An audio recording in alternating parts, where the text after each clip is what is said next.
തിരുവനന്തപുരം ഡിവിഷനിൽ മുഴുവൻ സമയ കോറിഡോർ ബ്ലോക്ക് ലഭ്യമല്ലാത്തതിനാൽ ചില ട്രെയിൻ സർവീസ് സ്റ്റാൻഡുകളിൽ നേരത്തെ നിർദ്ദേശിച്ചിരുന്ന മാറ്റങ്ങൾ റദ്ദാക്കി.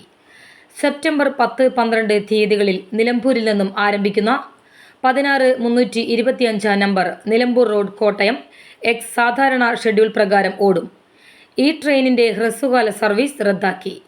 സെപ്റ്റംബർ 10-12 തീയതികളിൽ തിരുവനന്തപുരത്ത് നിന്നും ആരംഭിക്കുന്ന 16-629 number Thiruvananthapuram central Mangaluru central Malabar express, തിരുവനന്തപുരം സെൻട്രലിൽ നിന്ന് പുറപ്പെടുന്ന number 16-343 Thiruvananthapuram central Madurai junction, Amrita express, കന്യാകുമാരിയിൽ നിന്ന് പുറപ്പെടുന്ന 22-503 number Kanyakumari Dibrugarh Vivek superfast express, Thiruvananthapuram നോർത്തിൽ നിന്ന് പുറപ്പെടുന്ന 16-349 number Thiruvananthapuram north Nilambur road Rajyarani express, തിരുവനന്തപുരം സെൻട്രലിൽ നിന്ന് പുറപ്പെടുന്ന 16-347 number Thiruvananthapuram central Mangaluru central express എന്നിവ സാധാരണ ഷെഡ്യൂൾ പ്രകാരം ഓടും.